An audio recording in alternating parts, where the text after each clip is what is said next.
Hello and welcome to Conservative Circle. I'm Jeffrey Edenfield and I am joined by my co-host Eli Duggar. And today we have a very special guest, Kameron Rudat from the Kameron Rudat Show. Thank you for joining. Thank you for having me. Yeah. All right, we're going to start off with our verse, and Eli is going to read the verse. So our verse is Ecclesiastes 11:4, which says that whoever watches the wind will not plant, and whoever looks at the clouds will not reap. And Kameron, actually, you said this is your favorite. Did you want to explain a little bit on that? Sure. I think there's a deeper meaning to the verse, and it's basically saying that you need to take that leap of faith and take the chance because you never know what would happen if you didn't. And this is something that I've been experiencing in my life. I've been taking more chances, and good things have came from it. Some things have been bad, but the point is, if I wouldn't have done those things, I would have never known.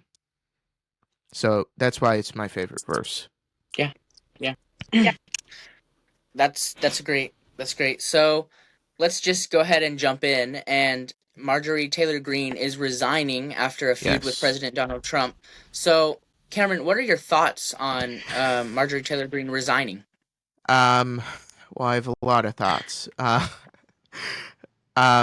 So I don't agree with Marjorie Taylor Greene on a lot, but I do think that her true intention of being in Congress was for the betterment of America and not just to enrich herself, like so many other people in Congress have done.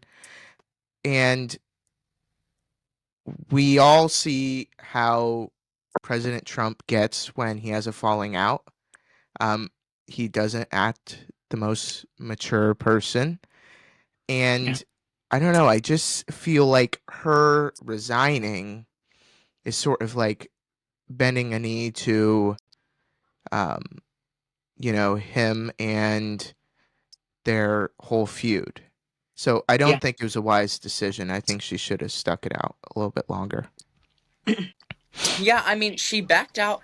I think that she backed out of the fight, too early. I mean, she pushed, she was pushing a lot for the Epstein files to be released, and then just to step out like that, just to, walk away from the fight. I mean, why'd she do that? Why do you think? I'm going to take her word for it. In the video, she mentions how she's going to get primaried, which is true. But I think she should have stuck it out until the end, until the midterms, and see what happens. Because there was a chance that her district could have reelected her. But we obviously know that Trump wouldn't have endorsed her, and that endorsement means a lot currently. He actually redacted his endorsement for her. I think it was like last month. Well, after Trump, said that he was not, going to endorse her or, backed away from, supporting her, he said that she couldn't survive a primary. So, do you think that without Trump's endorsement, she could survive a primary and could be reelected? I think there is a chance because Americans are starting to realize that Trump isn't going to be on the ballot and that we need to find a new way forward without him being on the ballot or without him being the main figure in Republican politics. I agree with you there. Yeah. So we just got defeated in this last election, which was only a few weeks ago. What are your thoughts there? I mean, now New York, I could see go. I think it was awful. I mean, but I knew that, of course. What's the Republic? My brain is just not braining. But the name for the Republican candidate? Curtis Sliwa. Yes, in New York, Curtis Sliwa. Yeah, so I could see that, he wasn't going to win. I mean, he was far behind, and because New York is so far left. But I mean, to elect a socialist, I mean, what is going on with New York? Well, actually, something we talked about is that was kind of expected. No, it's not like the best thing, but also they're going to have to elect and see what happens. And if it turns out bad and they realize that, or they, we kind of have to see how that goes there. All right, yeah, Cameron, what are your thoughts on New I York? honestly was one of the Republicans who don't.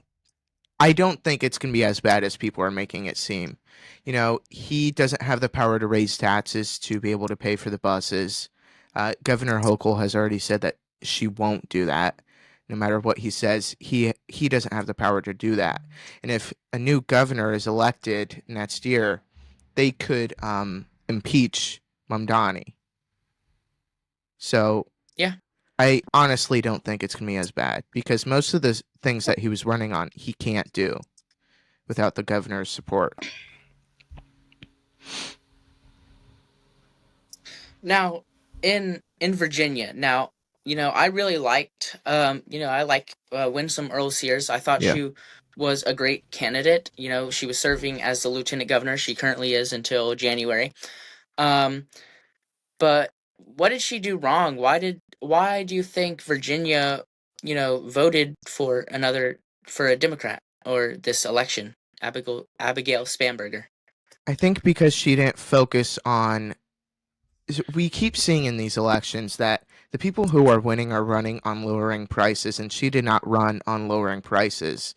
That is the only way that we're going to win in the midterms is if we run on lowering prices. She didn't do that. Abigail Spanberger did, and she won. People were Yeah, sick of Governor Youngkin's policies that were raising the taxes and other goods, and that was her biggest mistake, not running on lowering the prices. yeah, yeah. I mean, great words. Mhm.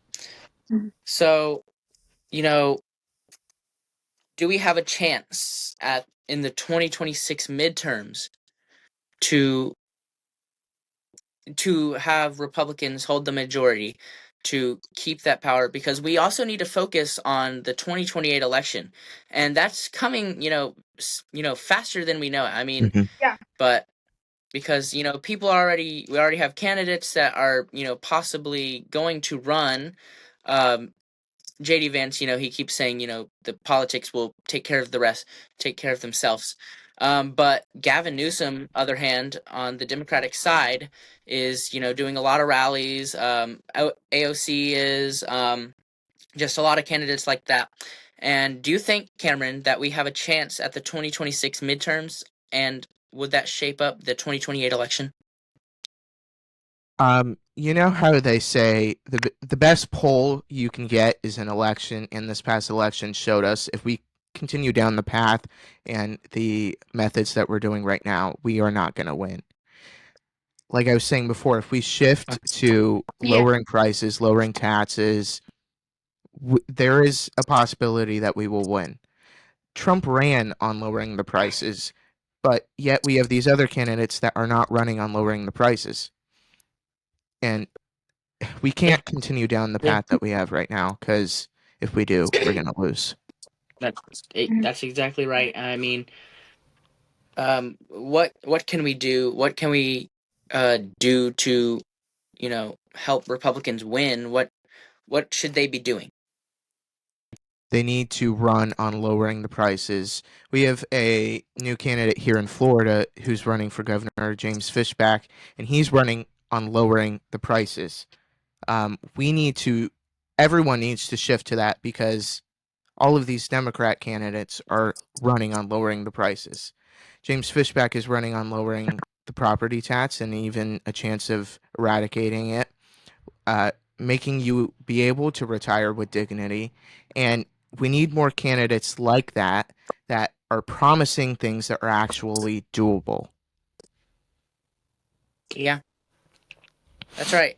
Um, we should focus on the 2026 midterms as well as the 2028 presidential election. Yes. It's very important because Mhm. I don't know what we're going to do um, if Gavin Newsom will run again. I mean, will run if Kamala Harris will run again, which she hasn't made a um she didn't say that she was or she wasn't. So, I think she's she's going she's to still attempt. She undecided. said that she's not done whatever that means. I think she's going to try and get primaried Mhm. really badly. Yeah, I mean, because she's not running for, California governor. So I think that she could give it a shot again for the presidency. If she's going to win is another story. If she's going to win the primaries is another story, There's because no we have chance. Gavin Newsom. I They won't believe, make the same mistake yeah, twice. no chance. I hope not. So thank you, Cameron, for being here. So everyone, thank you for watching Conservative Circle, and please follow Cameron Rudat. Check his show Thank you. out and follow him, as he has exciting things to talk about. And just thank you, everyone, for being here, and thank you for watching Conservative Circle. Thank I'm you. Jeffrey Edfield. Bye. Thank you.